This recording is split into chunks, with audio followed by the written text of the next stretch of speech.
Bien-aimés, soyez bénis au nom de Jésus. C'est le pasteur Thierry Njoku, ministère Le Fils. Soyez abondamment bénis au nom de Jésus. Je suis très content de vous parler de la bonne nouvelle ce soir, de vous parler de la parole de Dieu, parce que nous avons la solution qu'en Jésus-Christ. Avant de commencer, nous allons commencer par la prière, nous allons prier. Père Céleste, au nom de Jésus, nous te disons merci pour ce temps favorable que tu nous accordes. Merci de nous parler ce soir. Merci Saint-Esprit d'édifier ton peuple. Comme un instrument, je me dispose. Merci de remplir ma bouche de paroles venant de toi pour édifier ton peuple. Sois élevé, sois glorifié. Merci de rendre ce moment agréable. Dans le nom de Jésus-Christ, nous avons ainsi prié. Amen. Shalom encore bien-aimés. Ce soir, nous exploitons notre thème. Le monde est enceinte et la terre attend, le ciel attend un fils. Pourquoi nous avons intitulé ce thème que le monde est enceinte et le ciel attend un fils? C'est en accord avec Ésaïe 9, verset 5. J'ai lu au nom de Jésus. La Bible dit, car un enfant nous est né, mais un fils nous est donné. À la nouvelle naissance, après avoir confessé Jésus comme Seigneur et Sauveur, nous sommes nés de nouveau. Avant, nous n'étions pas nés de nouveau. Mais la Bible dit, dans Jean 1, 12 à 13, mais à tous ceux qui l'ont reçu, à ceux qui croient en son nom, elle a donné le pouvoir de devenir enfants de Dieu. Avant, nous n'étions pas enfants de Dieu. Parce que nous sommes tous nés avec la nature du péché. Le psaume 51, 7 dit, je suis né dans l'iniquité et ma mère m'a conçu dans les péchés. Nous sommes tous nés avec la nature pécheresse. Voilà pourquoi nous ne sommes pas nés enfants de Dieu. Nous sommes tous créatures de Dieu, mais nous ne sommes pas tous enfants de Dieu. Nous devenons enfants de Dieu quand nous avons confessé de notre bouche le Seigneur Jésus comme Seigneur et Sauveur, et quand tu crois dans ton cœur que Dieu l'a ressuscité de mort, c'est alors que tu es devenu enfant de Dieu. On ne devient pas enfant de Dieu parce qu'on va à l'église tous les jours. Aller à l'église tous les jours, c'est très bien. On ne devient pas enfant de Dieu parce qu'on a la Bible sous les aisselles tous les jours. On ne devient pas enfant de Dieu parce que tu étais entré dans le zoo de baptême. C'est très bien être baptisé. C'est une recommandation biblique. On ne devient pas enfant de Dieu parce que tu vas à la montagne tous les jours, parce que tu étais en train de jeûner 40 jours. On ne devient pas enfant de Dieu parce que je jeûne à tout moment, je suis tout le temps à l'église. Cela ne fait pas de toi un enfant de Dieu. On devient enfant de Dieu lorsqu'on a reçu Jésus, lorsqu'on a confessé de sa bouche et on croit dans son cœur que Dieu l'a ressuscité de mort, c'est alors que tu es devenu enfant de Dieu. Et le verset 13 dit, lesquels sont nés, non du sang ni de la chair, mais nous sommes nés de Dieu, bien-aimés. Le problème de l'homme, ce n'est pas ce qu'il fait. Le problème de l'homme, c'est ce qu'il est. Nous sommes nés avec la nature du péché. Cette nature faisait en sorte que nous restons esclaves de Satan. C'est cette nature qui faisait en sorte que nous restons dans la servitude. C'est cette nature qui faisait en sorte que les démons de ta famille puissent bloquer ta vie. C'est cette nature qui faisait qu'on puisse bloquer ta prière. C'est cette nature qui faisait que tu ne puisses pas aller de l'avant. Que les liens de famille, les limitations, les lois établies dans ta famille, c'est cette nature pécheresse que nous sommes nés avec avant de croire en Jésus qui faisait que tu puisses être dans le blocage. Mais la Bible dit, nous ne sommes plus nés du sang, nous ne sommes plus nés de la chair, nous ne sommes plus nés de la volonté de papa et de maman, mais après avoir cru en Jésus, à la nouvelle naissance, nous sommes nés de Dieu. Nous sommes nés de Dieu. C'est-à-dire, une espèce ne peut que donner naissance à une espèce semblable à lui-même. Un lion ne peut donner naissance qu'à un lionceau. Un chien ne peut donner naissance qu'à un chiot. À la nouvelle naissance, je suis né de Dieu. Bien-aimé, j'allais te dire que le corps que tu vois, c'est le fils de ton père et de ta mère. Romains 8, verset 16 dit, le Saint-Esprit dit à mon esprit que je suis enfant de Dieu. Le Fils de Dieu, dont le ciel attend, ce n'est pas celui que tu vois à l'extérieur. Ce n'est pas le corps que tu portes. Le corps que tu as, c'est le Fils de ton père et de ta mère. Le Fils de Dieu, c'est ton esprit. Romains 8, 16 le dit. Le Fils de Dieu n'est pas soumis aux lois de ta famille. Le Fils de Dieu n'est pas soumis aux lois de ton pays. Le Fils de Dieu, il n'est pas soumis à la sorcellerie, aux coutumes de ta famille. Parce que lui, il n'est pas le fruit de la terre. Il n'est pas le fruit de ton père et de ta mère. Mais il est le fruit du ciel. Le monde a un problème. Il y a un problème dans le monde. Les guerres sont partout. À la politique, ça ne marche pas. Il y a de la famine. Il y a n'importe quoi aujourd'hui dans le monde. Le monde a besoin d'être sauvé. Le changement, ce n'est pas parce qu'on a changé de gouvernement. Même si on changeait de gouvernement, même si on changeait de président, il n'y aurait pas de changement. Le changement, c'est que le Fils doit entrer en action. Le Fils doit comprendre sa vraie identité. Le Fils doit comprendre que lui n'est pas né du sang, il n'est pas né de la chair. L'hérédité de la famille, c'est le fruit du sang, c'est le fruit de la chair. Mais le Fils de Dieu, lui, il a la vie de Dieu en lui. Il a la vie de son Père. En Jésus, j'ai l'ADN de mon Père spirituel. J'ai l'ADN de Dieu en moi. On ne peut plus bloquer ma vie. On ne peut plus influencer ma vie. On ne peut plus toucher à ma vie. Parce que Jésus a dit à Nicodème, celui qui est né d'eau et d'esprit, il est devenu comme le vent. Le vent souffle. Nous ne savons d'où il vient, d'où il va. C'est-à-dire, le Fils, il est intouchable. Sur le plan spirituel, on ne peut plus contrôler sa vie. On ne peut plus bloquer ta vie. On ne peut plus ensorceler ta vie. Parce que la vie que le Fils a, c'est la vie de son Père. Étant fils de Dieu, tu as la vie de Dieu en toi. Et tu as tout dans cette vie. Ce n'est pas le fruit, la vie qui vient de ton père et de ta mère terrestre, mais c'est la vie de Dieu, c'est la vie de l'éternité. La vie qui a réexisté avant toute chose. La vie que Jésus avait quand il était sur la terre, c'est la vie que le Fils a en lui. C'est une vie qu'on ne peut plus contrôler dans le monde magique. C'est la vie de Dieu. Voilà pourquoi à la nouvelle naissance, nous sommes nés enfants. Nous sommes nés encore des bébés. Maintenant, il faut atteindre la dimension de fils. Parce que le ciel attend que le Fils puisse agir. Jésus a dit, mon Père agit, moi aussi j'agis. La source de toute mal, bien-aimé, laisse ta grande mère tranquille. Le problème, ce n'est pas là où ta famille, ou ton pays. Le problème, ce n'est pas ta grand-mère.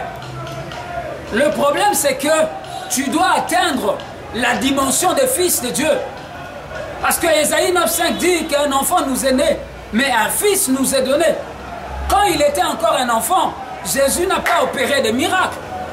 Quand il était enfant, le surnaturel ne s'opérait pas en lui. Il n'a pas marché au-dessus des eaux. Mais il est devenu un don. Il est devenu la réponse pour l'humanité, pour le monde.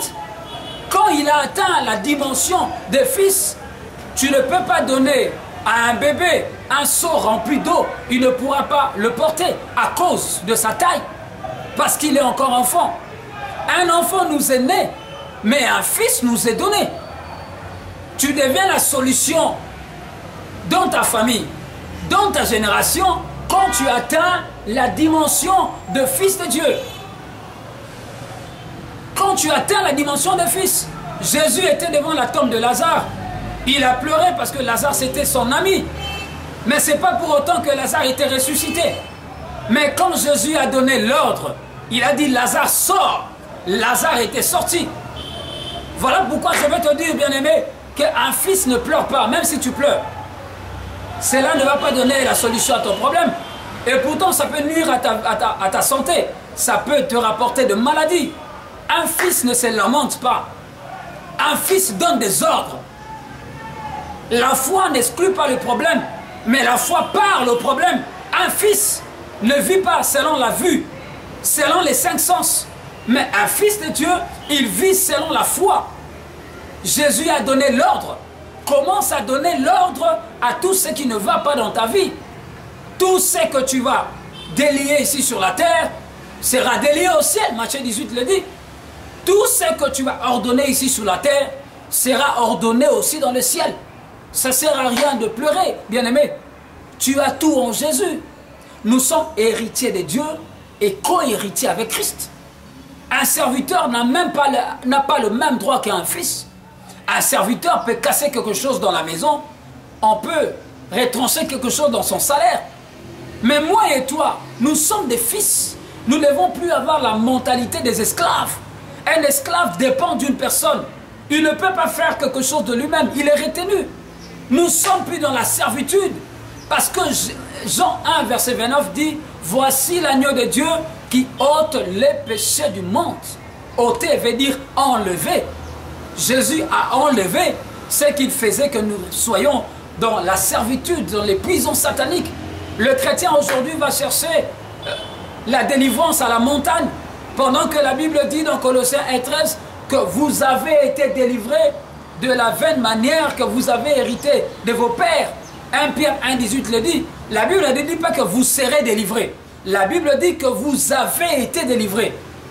L'œuvre de la croix est complète et parfaite. Jésus a tout accompli. Les problèmes de l'humanité, le problème du monde, c'est que le ciel n'attend pas que nous les chrétiens, nous puissions courir derrière les choses matérielles, que nous puissions courir derrière l'argent, que tu puisses courir derrière le mariage. Je vais chercher à arracher le mariage. Je vais chercher le voyage dans la montagne, bien-aimé. La dispensation que nous sommes maintenant. La Bible le dit dans Hébreux 1,3, que dans les temps passés, Dieu nous a parlé à travers le prophète, à travers nos pères. Mais dans ces temps, Dieu nous parle à travers son Fils, qui a établi héritier de toutes choses. Et à travers lui, il a tout créé. Nous sommes héritiers de Dieu et co-héritiers avec Christ. C'est-à-dire tout ce que Christ a, c'est ce que tu as. Tout ce que Christ est, c'est ce que tu es devenu en Jésus.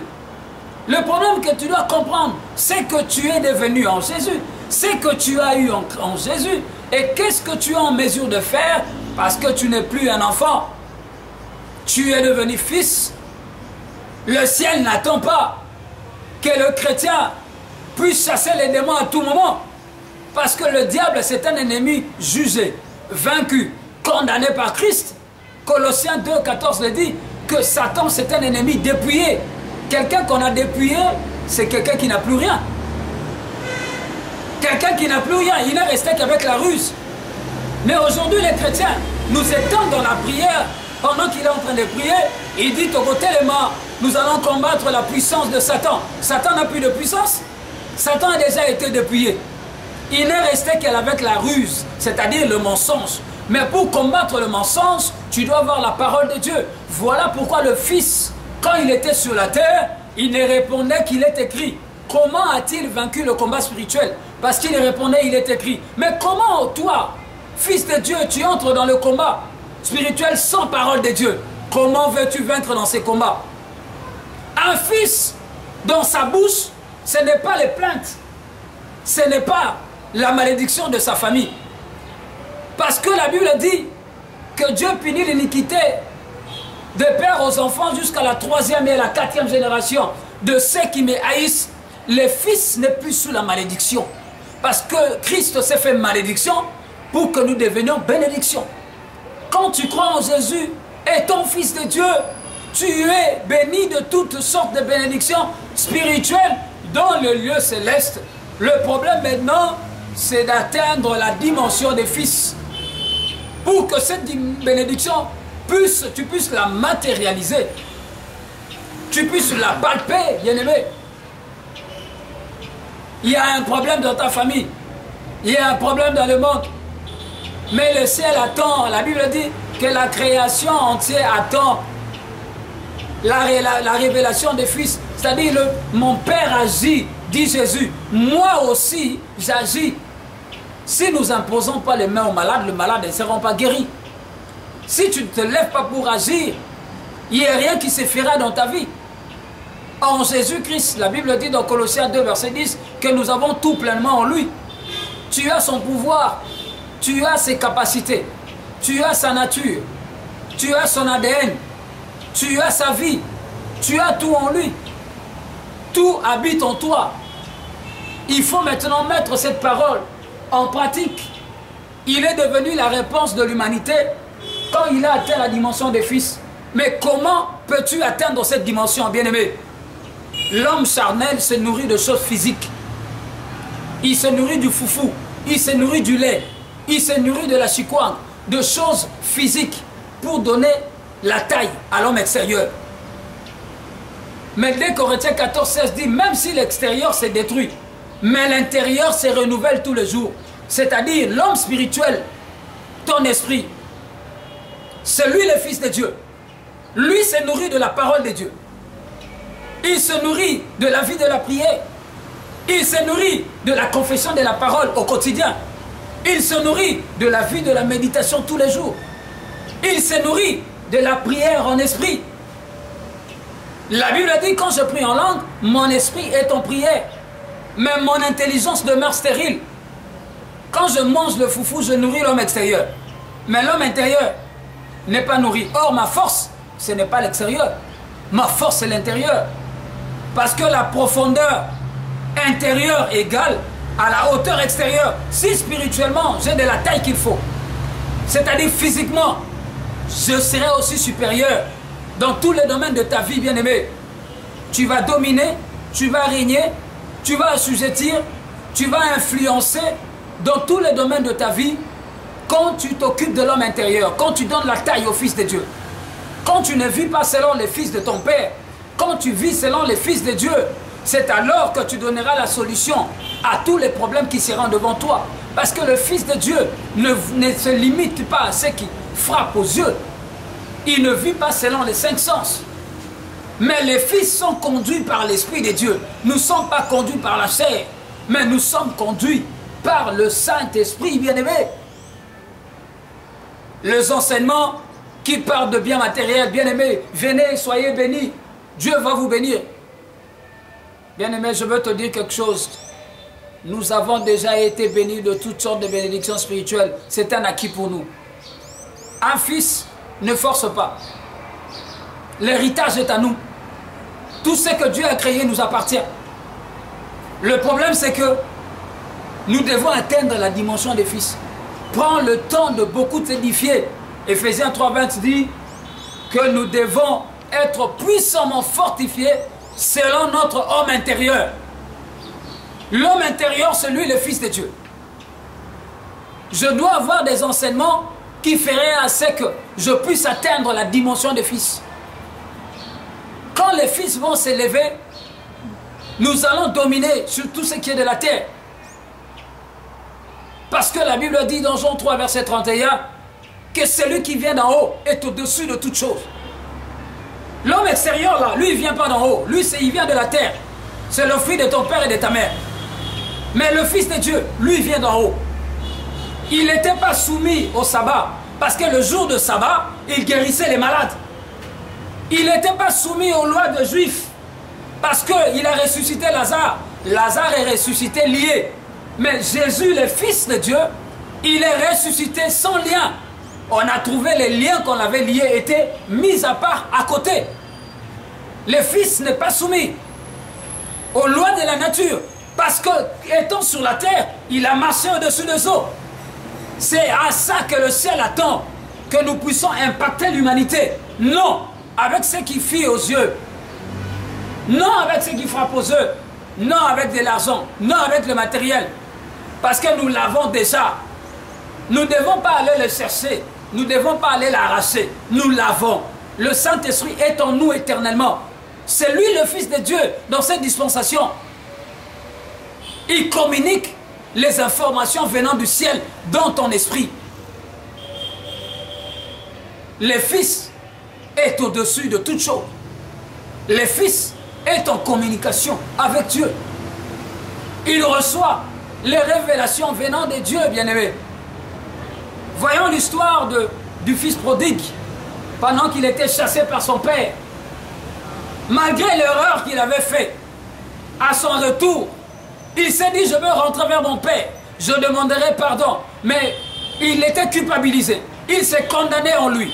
Il se disait, je vais dire à mon père qu'il me traite comme l'un de ses serviteurs. Mais son père ayant reçu la nouvelle, il donne l'ordre. Quand il voit son fils, il est ému de compassion. Il dit que nous devons revêtir. Le fils a été revêtu. On a fait même, on a créé une fête à la maison parce que le fils était revenu. Bien-aimé, quand tu commets un péché, demande pardon à Dieu. Il est juste et fidèle pour pardonner. Il n'y a plus de condamnation pour ceux qui sont en Jésus. Ne te culpabilise pas. Parce que la relation de la paternité a commencé en Jésus-Christ. Aujourd'hui, étant que fils, je m'approche près de son trône de grâce avec assurance que tout ce que je demande au Père, au nom de Jésus, Dieu me le donne. C'est lui le chemin. Il n'y avait pas de chemin. Même quand Israël sortait devant la mer Rouge, c'était la mer, il n'y avait pas de chemin. Mais quand Moïse a tenu le bâton, il a frappé sur l'eau. Le chemin s'est frayé. Ces bâtons-là, c'est Jésus. C'était l'ombre de choses à venir. Son accomplissement, c'est en Christ. Il est le tout en tout. C'est lui le Fils de Dieu, bien-aimé. C'est lui qui nous donne l'accès d'aller au Père. Nous voyons les fils dans toute la Bible. De Genèse, Apocalypse, nous voyons les fils partout. Tu ne peux rien sans Jésus-Christ. Tu ne peux rien sans Jésus. Il n'y a pas de solution hors de Jésus. En tout, nous avons en lui. Le seul message que nous devons porter à l'humanité, c'est de parler de Jésus. Parce que celui qui est la solution à toute chose, bien-aimée, la prière fera c'est que tu puisses atteindre la dimension des fils. Et la prière en esprit, la Bible dit que nous devons prier en vérité et en esprit pour donner la taille. 1 Corinthiens 14, 4 dit, celui qui prie en langue s'édifie, c'est-à-dire il donne l'ampleur à son homme intérieur. Le Fils est en train de prendre la taille qu'il faut. Voilà, bien-aimé, le message de ce soir. Je voulais te communiquer cette assurance. Te donner cette assurance pour te dire que tu es la solution à toute l'humanité. En Christ Jésus, tu es fils de Dieu. C'est toi qui es la réponse pour tous ceux de ta génération. Non parce que tu n'as pas d'argent avec toi, mais parce que celui qui est en toi te communique la vie de Dieu. Celui qui est en toi, il fait de toi son fils. Et le fils a le pouvoir de Jésus sur la terre. Le fils a le pouvoir de Dieu en lui. Il parle comme son père. Je n'ai jamais vu Jésus, malgré le problème. Il était en train de pleurer. 5000 personnes, 5 poissons, 5 pains, 2 poissons. Il rendait grâce. Le Fils ne se plaint pas. Arrêtons de nous plaindre. Arrêtons de nous mettre de crocs en jambes pour rien. Arrêtons de nous inquiéter pour des choses futiles. Pour des choses que même les païens ont sans avoir fourni des efforts. Cherchons à atteindre la dimension des fils pour impacter l'humanité. Pour remplir le royaume de Dieu. Pour que le surnaturel puisse se manifester. Afin que les gens croient en Jésus comme Seigneur et Sauveur. Je vais chuter par là, bien-aimé. Prie avec moi ensemble. Nous allons clôturer dans la prière. Tu dis après moi, Père Céleste, au nom de Jésus, je confesse de ma bouche que tu es devenu mon Seigneur et mon Sauveur. Et je crois dans mon cœur que Dieu le Père t'a ressuscité d'entre les morts. C'est pour cela, je suis devenu enfant de Dieu, au nom de Jésus, je suis sauvé, je suis béni, au nom de Jésus, Amen. Soyez bénis au nom de Jésus. Appelez-nous au 089 19 624. 089 19 624, appelez-nous. Soyez bénis au nom de Jésus. Amen.